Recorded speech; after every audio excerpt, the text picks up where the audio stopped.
Order! Order! You are an incorrigible delinquent at times. Behave yourself, man!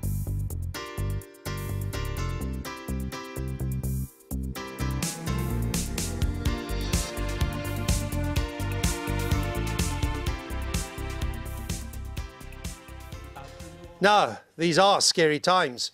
You don't really know what's going to get you first, the Novichok or the cyber attack or Boris's vocabulary. And if you try to research the dangers online, then your every digital step is tracked by the likes of Facebook and Google, who hoover up all your proclivities, then pass the data on to folks selling you everything from marmalade to bread and circuses.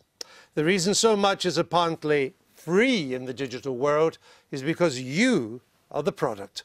Not a lot of people know that, but more do now after it was revealed that a UK-based company, Cambridge Analytica, was hired by the Trump 2016 campaign to target bespoke messages at millions of American voters based on reams of data about them harvested from Facebook.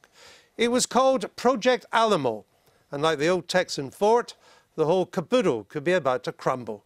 Politicians are baying for Facebook's blood. So is old media, which of course has lost so much ad revenue to the likes of Facebook. Folks are deleting Facebook from their mobiles. Left-wing activist Paul Mason has even called for Facebook to be taken under state ownership, leading one wit to accuse him of wanting to nationalise the memes of production. But is it really such a scandal? Is it not just sophisticated selling for the digital age? Is it any different from what the Obama campaign did in 2008 and again in 2012, or Hillary Clinton in 2016, or the Leave campaign in 2016, or Labour in 2017? Jamie Bartlett is a journalist who knows a lot about digital technology. This is his take of the week.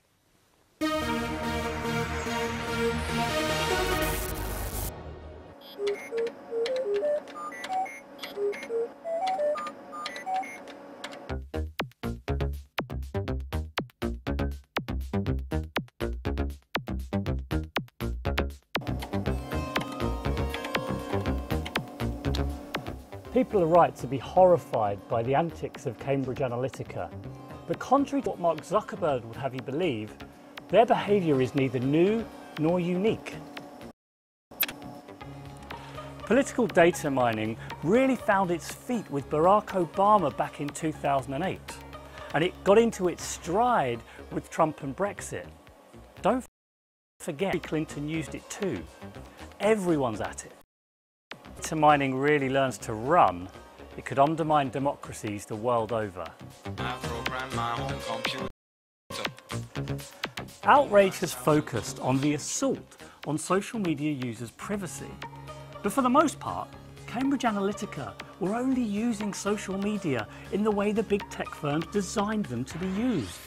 Free services in exchange for your data.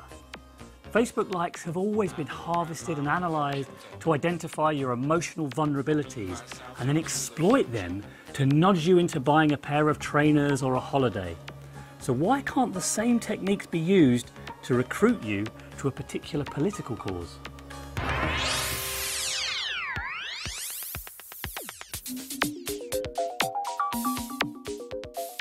Wave after wave of data collection, analysis and targeting harms our democracy because it means we're subject to subtle forms of manipulation and control.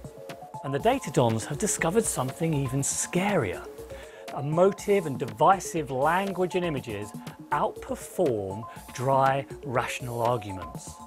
That encourages us to vote according to our most basic, often irrational prejudices. It's the digital age's equivalent of old-fashioned populism, and we know from the experience of the last century what lies at the bottom of that slippery slope.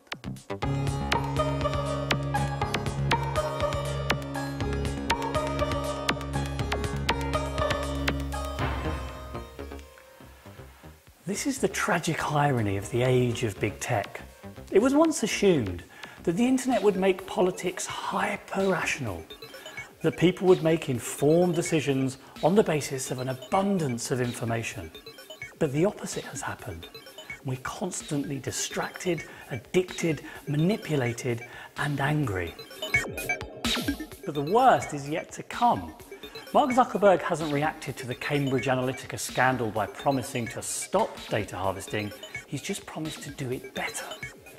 But when artificial intelligence really gets into its stride, our democracies will be undermined in new and unexpectedly sophisticated ways. We need to act now before it's too late. And our thanks to the National Museum of Computing at Bletchley. Jamie Bartlett joins us now. So digital campaigning attempts to pull at people's heartstrings. What's new about that? Well, nothing's new about that. That's what politics has always been about. But this is like a combination of using emotive messages, but on a massive scale and in a way that is so perfectly targeted at individual users, to individuals, which, you know, that creates all sorts of other problems. Like it can be very difficult for regulators or even other people to know what each of us is receiving. And if we have a perfectly tailored and targeted message directed at our inner thoughts and feelings, but nobody else sees it, it's very hard for us to engage, I suppose, in this broader public debate. We just have millions of private little debates. You're saying it atomises politics? I think it does atomise politics, and that really worries me, because the only reason public debate works is if everyone roughly understands what everybody else is receiving and talking about. And if you fundamentally change that, then really you're changing completely the way that politics works. Is this a legitimate concern, Michael? Could I first of all say I think that's one of the most articulate films we've ever had. I think that was a model film. I learned a lot from it. I actually don't know whether to be concerned. The bit of Jamie's film that really worried me was when he talked about appealing to very base instincts. So let's say to racism or to radicalism, phobias of various kinds. And as you say, going on in secret, this could be very, very worrying. I really don't know whether we have the means to regulate any of that stuff. What may work with Facebook at the moment, what's made them come out and make some statements at last after days of being enclosed in their bunker, was the fact that the share price was falling. So that, you know, that's the kind of thing that matters to Facebook. I don't know whether this is going to open up a new era where governments, in a concerted way, get to grips with these giants, or whether this is like railing against wireless and television early in the 20th century. You know, whether people will look back on your film in 30 years' time and think that it's kind of antique and extraordinary that we ever took the view that we could regulate this thing. I'll get Jamie to respond to that in a minute, but first of all, Alan, are you concerned? Well, I think the reason why Michael said that was a really good film and we learnt a lot is because we probably didn't know a lot about social media before. And I remember a few years ago with people telling politicians you have to get up with the new way of communicating with people. The old way, by the way, we used to knock on a door, Michael would have done this, with a sheet of paper. We used to ask people how they intended to vote, how their family intended to vote, and whether they've got any concerns. And local councillors, politicians would kind of scribble down their concerns were about the local roads or whatever and try and act upon it. Now, this looks to be that kind of thing, writ large, using something which was there to sell a product. And it was inevitable it was going to be politics. Well, but you're saying it's playing more on emotion rather than repairing the roads. Yeah, partly. And imagine in the future if politics becomes more and more about having sophisticated software that knows exactly how to pull on each person's heartstrings and not the basis of discussion that politicians have on the doorstep. I think that's a very different type of politics, and it will turn people off. And you know, hopefully, given it's such a great video, people will be watch-ing in 30 years' time, taking lessons About from it. 7 will be watching us tonight. It'll be in the archive. 7 million's a bit high. But I think this is exactly the big discussion, the big debate of our time. It's between technology, essentially, and politics. But is there any evidence that Cambridge Analytica had any impact on the 2016 campaign? Yes, well, this is a great question, because some of the recent reports about it have actually been essentially about legality of data collection and not really whether it made an impact, because that's very hard to determine. It is hard to measure. And there is a bit of wizardry of Oz about all of this. That's certainly true. It's good for business to say, yeah, we won it, we swung the election with our sophisticated tools and techniques. But you know what? I mean, I have a book coming out next month about all of this stuff, called The People versus Tech. And I spent a lot of time with people involved in this campaign for that. So what is the answer? I think you could say that Cambridge Analytica probably did swing the election.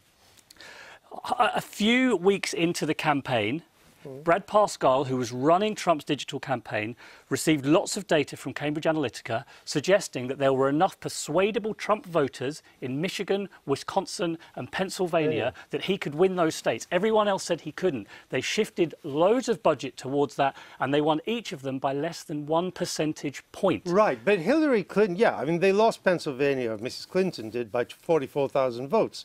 But Hillary Clinton was using these techniques as well. And there were people in the Clinton campaign told her, Pennsylvania is not a slam dunk. Michigan is not a slam dunk. You need to go there. Yeah. And until the final days of the campaign, she refused. That's nothing to do with Cambridge Analytica or any of this technology. That's just a major campaign error of judgment. You can't turn a very bad candidate into a very good one with these techniques. This is all I think about little... That's how bad her campaign was.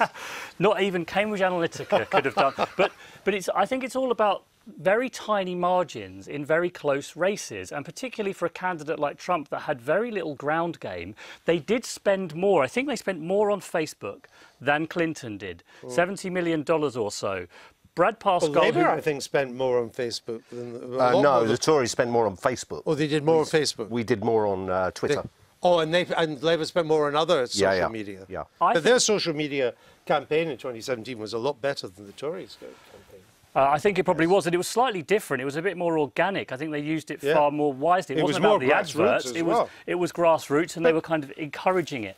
But here's you see, when I see this, because I mean, I can see it has sinister potential, but I'm yet to see the impact. And you can't help working. I mean, the fact is, I'll say this to you, Alan, the Liberal establishment hasn't yet recovered from Brexit or Mr. Trump winning. And it needs to think that voters were kind of brainwashed in some way, manipulated in some way to come to these crazy results. That's their there might be an element of that. I mean, Jamie made the point about Obama. When Obama used it, you didn't hear too much concern about it because Trump won. So I think there is an element of that. And I think the other thing that I'm worried about is what is the regulation? What kind of regulation are we going to introduce? Are we going to kill off something that has a lot of value for people and a lot of potential because of a kind of passing sense of panic associated with Cambridge Analytica? We don't want to throw it. We don't want to throw it all out. And but it will be. I mean, it's going to be regulated in some way now, isn't it? There has to be more regulation. I think that's right or wrong. For sure. That's going to happen. Yes, and there's the political pressure and there's the public pressure for it. This feels like a bit of a tipping point. Yes. Some of that might be down to consumer choices. People talk about nationalising Facebook. That stuff like that's not going to work. But consumers... It's not going to happen, whether it would work or not. But consumers... How is US Congress going to agree to that? How on earth would it work at all? And then the government would have all our data, so that would be fine. Well, yes, but the public pressure. I mean, people can start using different social media platforms, ones that don't trade on our data, and I can well imagine people can use alternatives to Google to do that now. They're not quite as good yet, but this is the weird thing. You need people to use them for them to get better. Because then they can benefit from network effects. But one thing we really must do that I think is vital with elections is at the very least, parties will have to show all the targeting techniques they've used, the data collection that they've applied, the messages that they've put to different groups. Because at the very least, then journalists can look at it and sort of keep tabs on what they're doing. I want to come back though, to Michael, because I think for me the most interesting point Jamie made was that politics traditionally has been politicians make broad offers to the public, and they make them in public. And we all get to judge in our own way whether that's the offer we want or whether we want someone else's offer. What Jamie's saying, though, is that what's happening now is that the parties or politicians are making tiny bespoke offers to individuals, often based in emotion rather than on economic value. That's really interesting, is it not? It is interesting, and I think it's worse than that, because as far as I can understand, it's not just an offer. It may be that they want to exacerbate your prejudice. Yes. It may be that you have a phobia and they want to make that phobia worse. It may be that they want to just put you off a candidate or make you believe that a particular anger that you're feeling is an anger that's shared by a candidate. So all of that is pretty unhealthy stuff. Yes. I think I agree that it's probably a tipping point. I mean, Jamie has said today that this is now the lead issue of our generation. I think more people are going to believe that this evening than had believed it before. I I mentioned the share price before. Why is the share price sinking? Why has it sunk so much? Because clearly the market thinks that regulation is coming. Yes. And you know, the market generally gets that And, sort of and thing that some right. consumers will vote with their feet, as they are. Yeah, and a consumer can choose to pay for digital media and then not have to pay All through this- having their data sequestered. Right. We'll have to leave there. Give me the name of the book again, James. It's called, thank you, it's called The People versus Tech. We've actually pulled it forward a few weeks because it feels like it's trying to explain this issue. You've got to be on time. Absolutely. This is highly micro-targeted seize book. the time, as the famous activist This once said channel in the didn't 60s. used to have advertising. Jamie, thank you very much. They advertise his jackets for years. I've been